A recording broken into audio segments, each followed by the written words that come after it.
We're back. Woo! Hello, hello. I'm on fire as a podcast host vampire. Who sent that in? Harry D. Thank you, Harry D. He was not Harry D.D. when he came up with that sign-on. He certainly was not. Also, I want to share what listener David Sim wrote. We're all peas in a podcast. As well as, I wholeheartedly enjoyed your Ted Rewatch episodes. He. Did he write the he? Yes, it's a whole thing. It's not only taking the internet by storm, but the world. I'm surprised you didn't say galaxy. That's next. Shall we jump into some BTS? Let's. We were talking about something last time. Sire, Rebecca, you said you really liked the balance I achieved with keeping the established Drusilla elements. Yeah, I really did. It's a hard line to walk, and you did it beautifully. Thank you. Elements. What am I? A science chart. And how I had that balance in making her strong. Me strong. I had some doubts arise on this very thing. As we also discussed, James and I would go and watch dailies, the footage after we finished filming each episode. When we went to view, surprise, yes, I thought that I had gone too far. So when we were filming, surprise, no, Innocence, Joss came to talk to me. He asked if I was trying to go back to more waftiness, and I said I was because I thought maybe I'd overshot it. And he said, no, it was perfect, and he asked me to bring all of what I did in surprise, yes, to bring it into Innocence, and so that's what I did.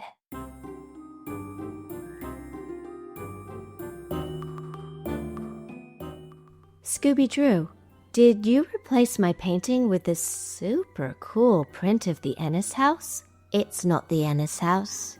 It's Angelus's mansion, my home for a while. Suited me well. Who gave it to you? Drawn with knives. Is that one of your funny asides? No, silly Billy. It's from Jennifer, my friend at Drawn with Knives. Why is it called that? She draws all of her artwork with a knife. It is dark and beautiful magic. She's a new sponsor. So the Angel Mansion print comes in either 5x7 or 11x15. Go to drawnwithknives.com. Well done, Drew. Not only am I a polydimensional superstar of entertainment, I'm now a titan of business too.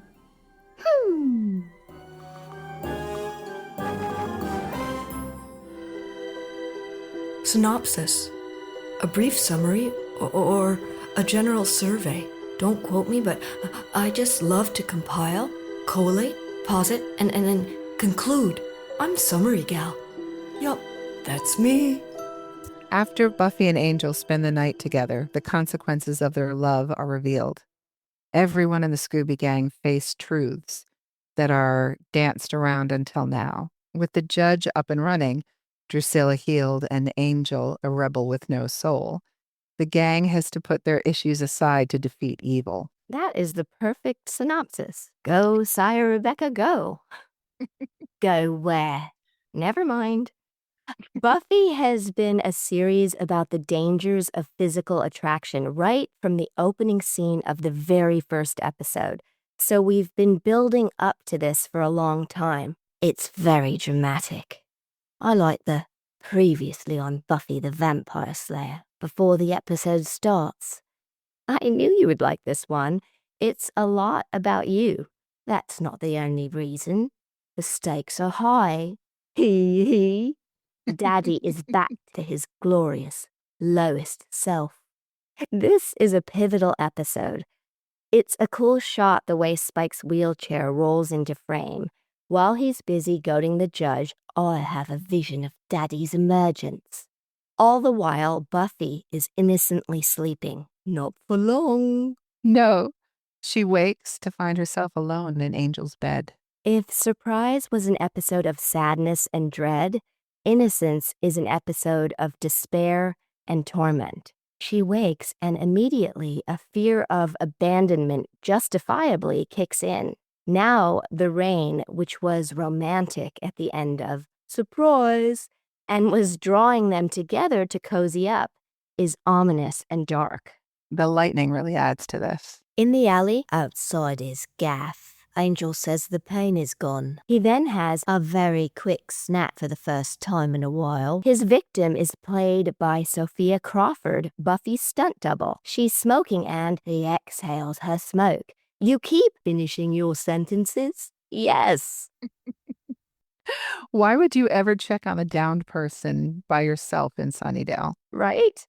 Well, I guess a lot of the folks there don't know the truth. But the smoking gag was really cool. Oh, I agree.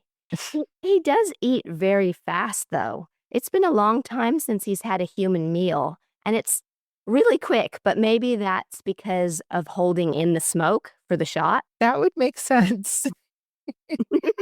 This is a very exciting development. Still, maybe you should let me. You see, we didn't know about the curse. Would you have tried to bring this about sooner if you had? Most definitely. Buffy sneaks in, and when Joyce asks her about spending the night at Willow's, she's guilty, so she starts. She's been lying to Joyce. Not what I meant. You should say what you mean. I did. But you continually add important details. Interrupt. Anyway, Joyce feels something is different. Xander spent the night looking for vampires transporting boxes. You seem so happy. Meander Xander speaks with candor.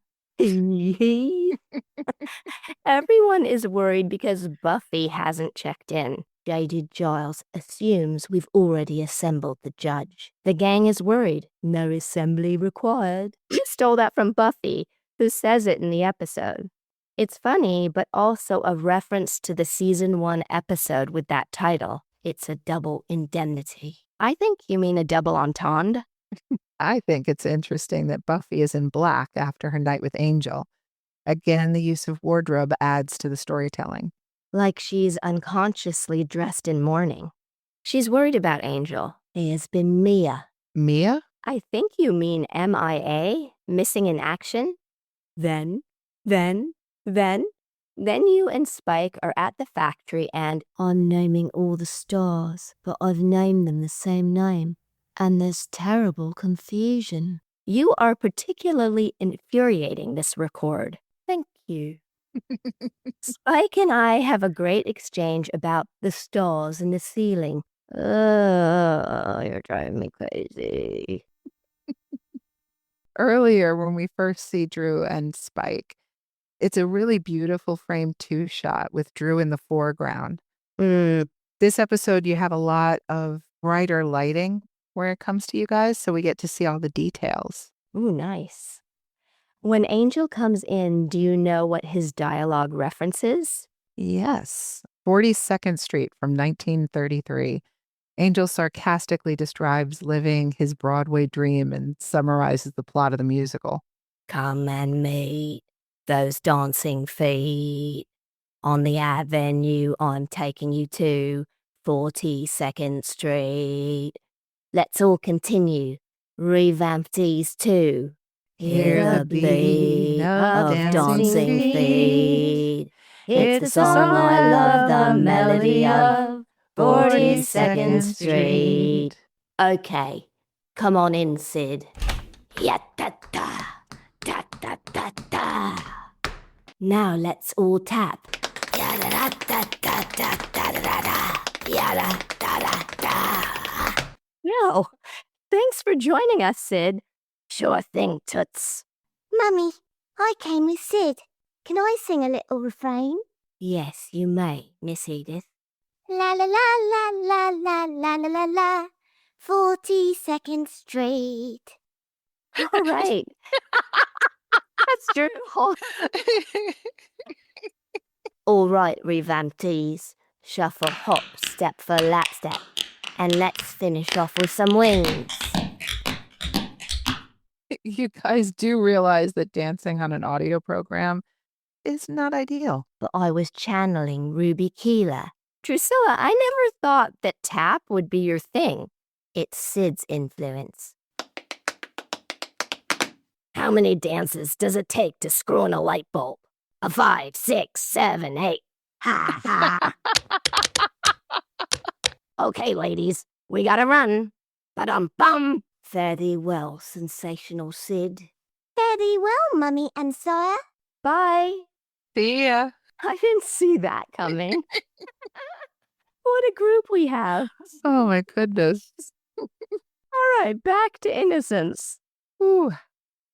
In the lighting in this scene, we get a better look at Dru's manicure, a paler Angel, and all the blues, greens, yellows, and browns in the judge's makeup. That's what you were talking about before, getting to see all of those details. Yes, it's the little things that we are able to pick up much more of in this episode. Mm. And we learn that Angel can't be burned. His innocence is gone. It's not true innocence because of his past deeds, but his heroic self is lost. It was already established in Surprise that the judge sensed the love between Drusilla and Spike, and he burned Dalton for his love of books. Angel is demonstrably the special case here. He's back, the wicked wonder.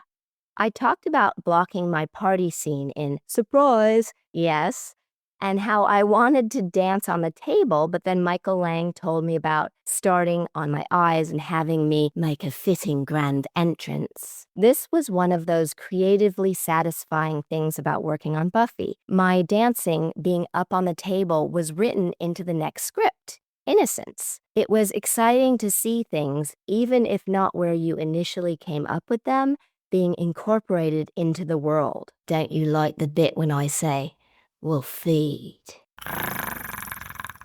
and we'll play? Well, yes. I've had my fair share of table dancing. I lost a shoe in Vegas that way. Ooh, do tell.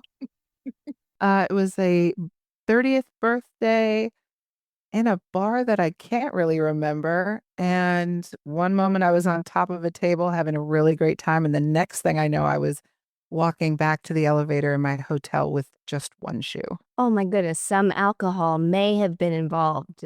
Yes, I regret nothing, except those were pretty nice shoes. Oh no. And you never got it back? No. But again, worth the memory. I've got both my boys again. You sure do. Angel is shown with his Claddagh ring with the heart pointed to his fingertips. According to the symbolism, this means he's single. His heart is not spoken for. Psst. We're going to destroy the world. Want to come? This is an example of what I like to do. Play against the dialogue. A lot of actors would play, we're going to destroy the world in a nefarious, evil way. I felt that could be tricky and that it might not come off well. So I added the psst. I made it a whisper and a bit of a game, which I'm inviting Angel to join. Marco Polo, his playful, enthusiastic, diabolical self, has been found. Willow is on the phone with Buffy, who has not been able to find Angel. Willow tells Xander that Buffy even beat up Willie the Snitch, Willie the Worm, a couple of times. Willow discovers Xander and Cordy kissing. Oh, Allison manages to nail the humor in the midst of her upset. Last time we saw how the relationship has been affecting Xander's self-esteem.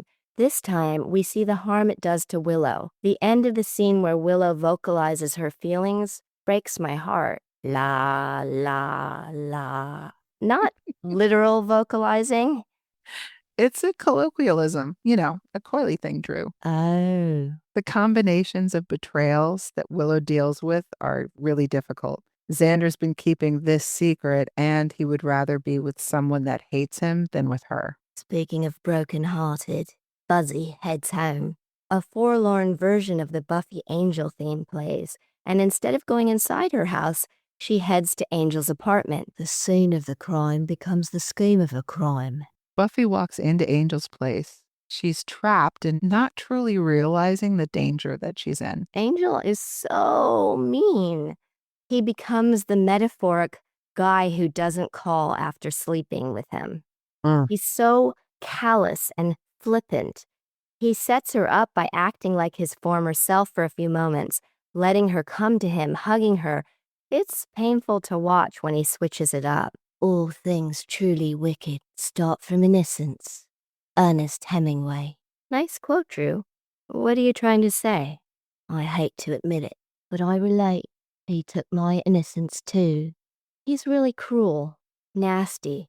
He belittles their lovemaking. The heartbreak you see on her face is really brutal. Don't you want to make a joke about his going for the jugular? Not now. Going for the kill? Maybe later. I'm just trying to cheer you up. How about move you from boo-hoo to hee-hee? In a bit. Okay.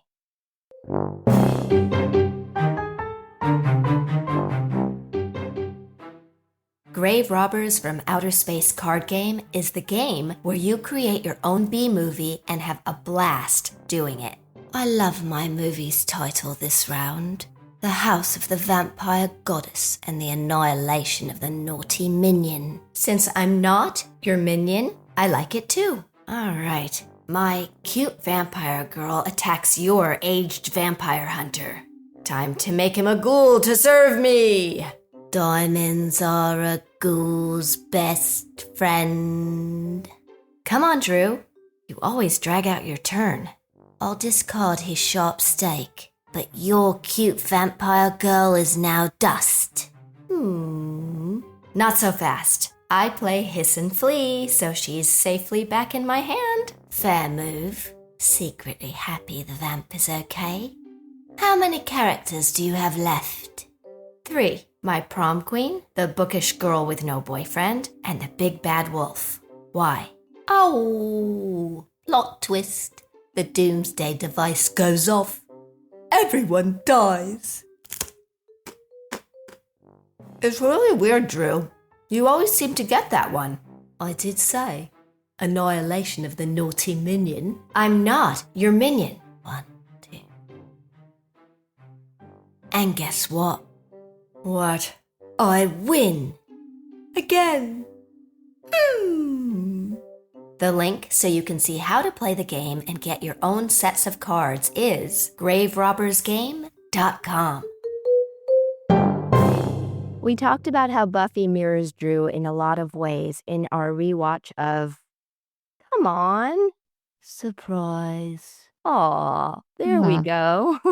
It's everyone's nightmare to feel like we don't measure up, and especially with your first time and as a teenager. He answers her earnest I love you with a casual love you too, and offhanded I'll call you the love 'em and leave 'em bloke.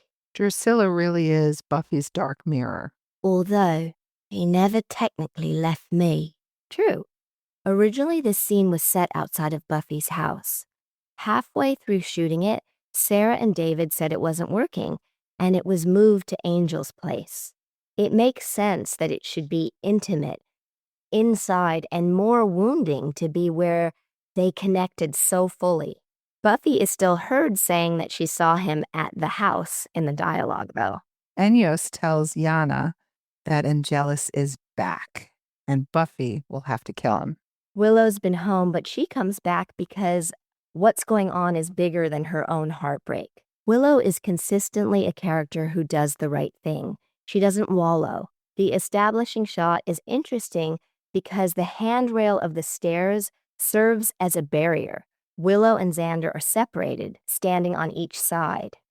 In the scene before, the wall serves as a similar visual device. It separates Enyos from Yana.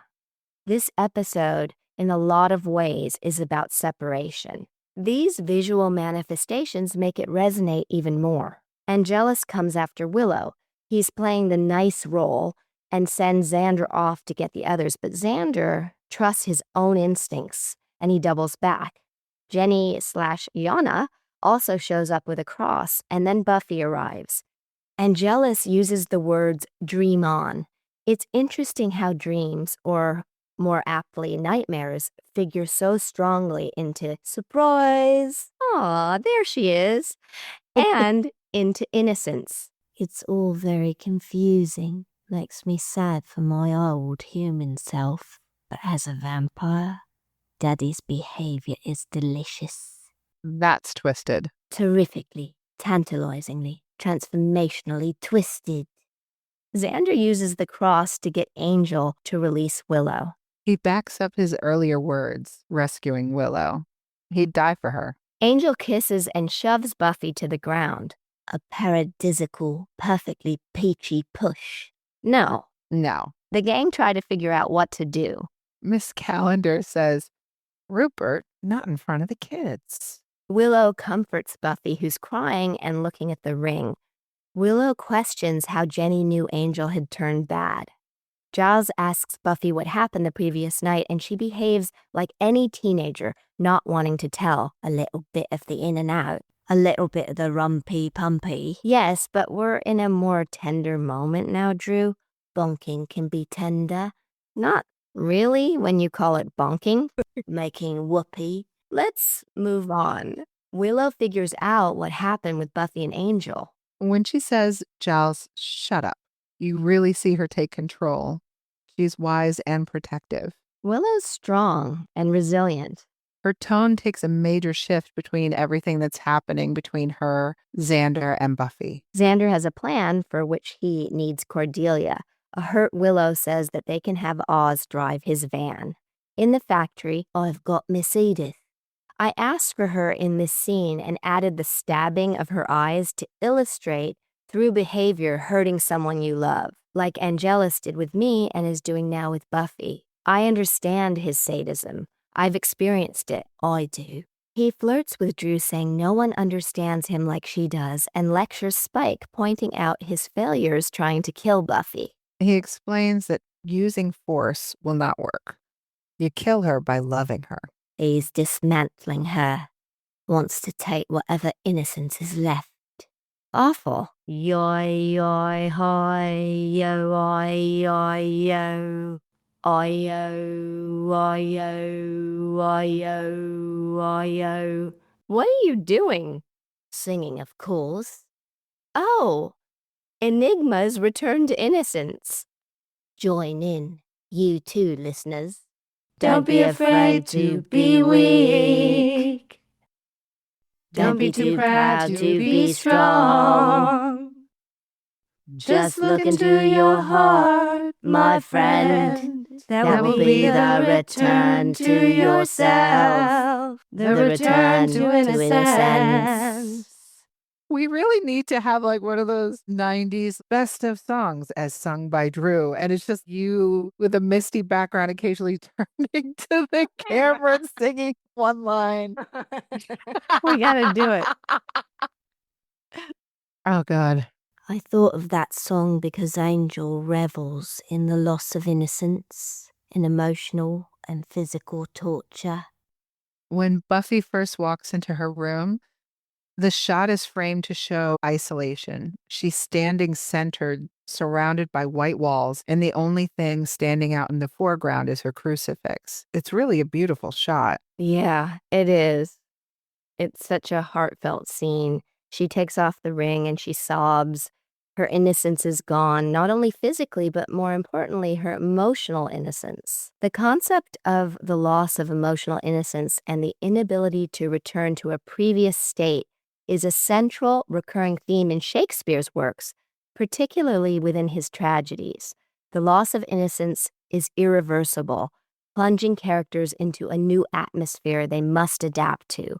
They are unable to return to their former states. What's done cannot be undone is the quintessential expression of this loss of innocence. Macbeth and Lady M lose their innocence by committing murder. His guilt is manifested in the image of his blood-stained hands, symbolizing a permanent loss of purity, making the green one red. Later in the play, this is mirrored by Lady M as the blood on her hands, which symbolizes the loss of innocence and how it consumes her, and she descends into madness. With the death of his father, Hamlet is forced to grow up. He is seized from his innocent life as a student and is thrown into a world of murder, lies, and revenge. Ophelia is a victim of her own innocence and ignorance of the world. When confronted with her father's murder and Hamlet's brutality, this innocence breaks and leads her to madness. Drew, you are like a Shakespearean character. Not certain how to take that. In Richard III, the princes represent pure innocence destroyed by political ambition. In Romeo and Juliet, the young lovers lose their innocence through the intense nature of their love amidst their family's feud. Like Buffy and Angel, there are huge consequences after they consummate their relationship. The story highlights the loss of childhood safety.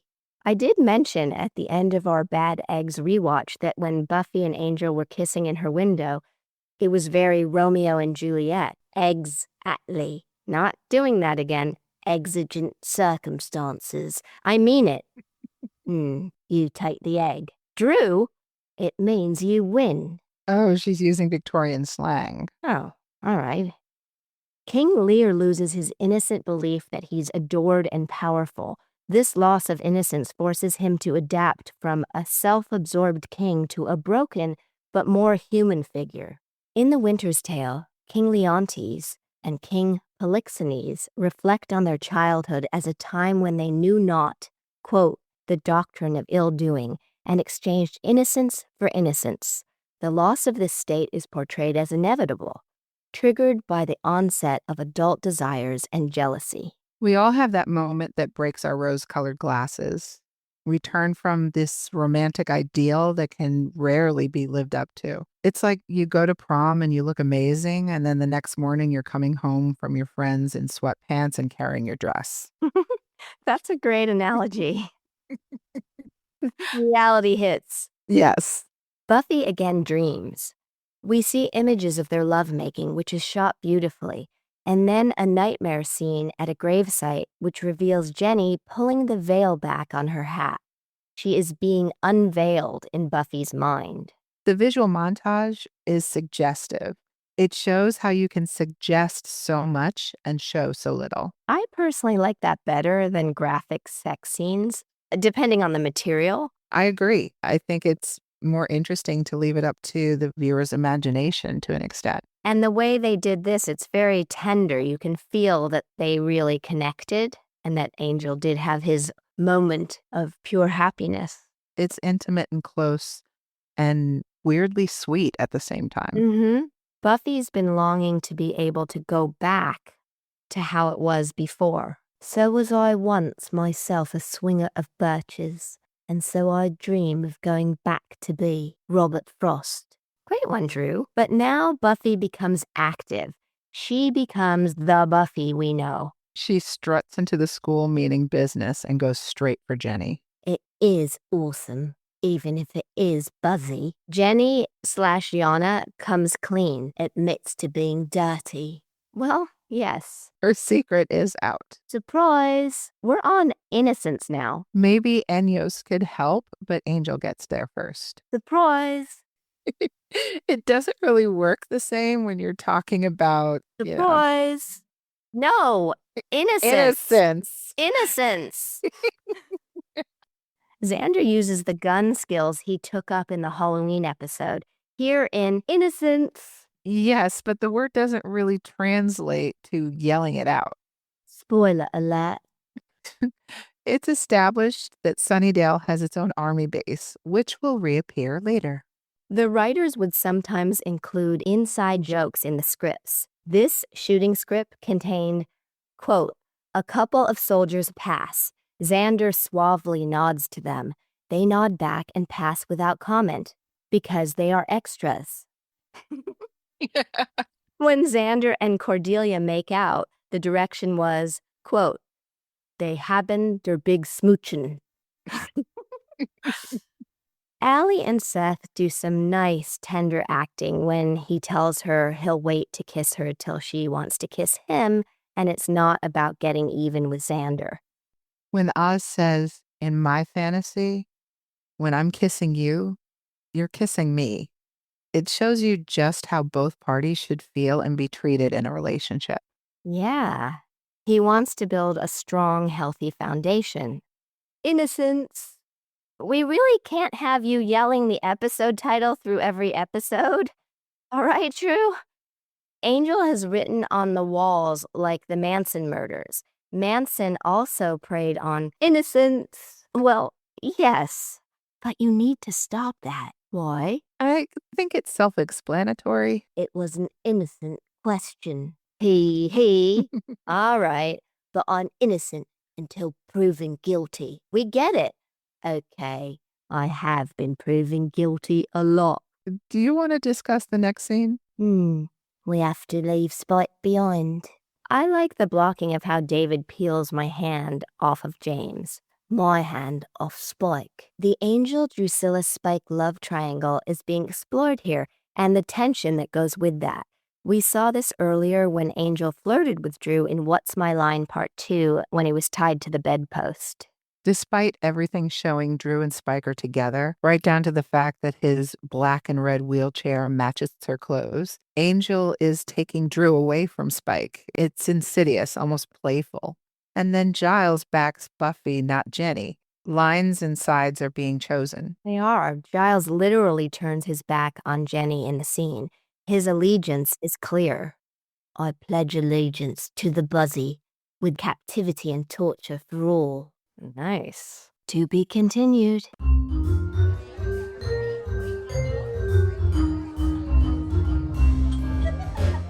Hey Drew, this bar is so cool, and I love your tiki-inspired outfit.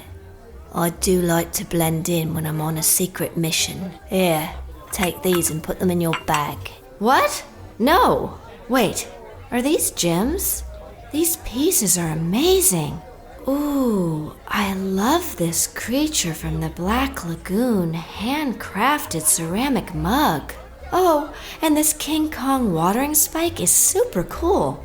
Oh my gosh, I also love this American Werewolf in London mug. The work is so detailed. As you know, these come from More Monsters. Jim Moore sent an email taunting me with these lovely, handmade, one-of-a-kind items. I must have them. Drew, that was my email. I've asked you 1,000,000 times not to read my emails. We don't need to steal these. Jim is advertising his Etsy page, More Monsters, on our podcast. Revamptees get a special 20% discount. The code is MONSTERMUG, all caps, all one word. Excuse me, ma'am. Could I see your bag? Well, you see my friend here, Scooby Dru. Scooby Dru? Drusilla, where are you? Follow me, ma'am. But wait, it's my friend. She's obsessed with Jim Moore's work. She didn't realize it's for sale, but saw that you had it in your bar, and I explained everything to her. Your friend? Well, she thinks I'm her minion, but she seems to have disappeared. Right. Really? This has nothing to do with me. Tell it to the judge. Go to More Monsters Etsy page, MOORE, and use the Revamped special 20% discount code, MONSTERMUG. Let's get ready to Buffy!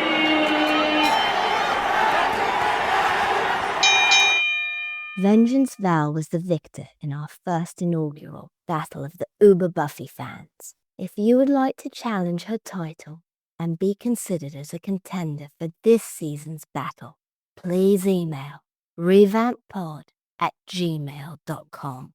Yes, be sure to include your name, where you weigh in with your number of watch-throughs, where you're located, something interesting about you or something you think would be good to share, And your social media handles. Yes, woohoo. Woohoo. Boop boop be Drew. Revamptees, please correspond with me on our Patreon page, Revamped with Juliet Landau, on Twitter, @Juliet Landau, on Instagram, @Juliet_Landau, and on the Fans of Juliet Landau Facebook group, or Juliet Landau official Facebook page. Patreon peeps to be read in the credits: Dave Hall, Fawny June Kendall, Daniel Harbour, Louise Brennan, Brandon Key, Cameron Burton, Donnie Ruskin, Madeline Pruitt, Marion Stevenson, Antonio H. Gutierrez, and Bobby Pelham. It makes all the difference because we cannot keep making the show without you. Thank you. Thank you so much. Until we meet again. See you next time when we do it again. Do it again.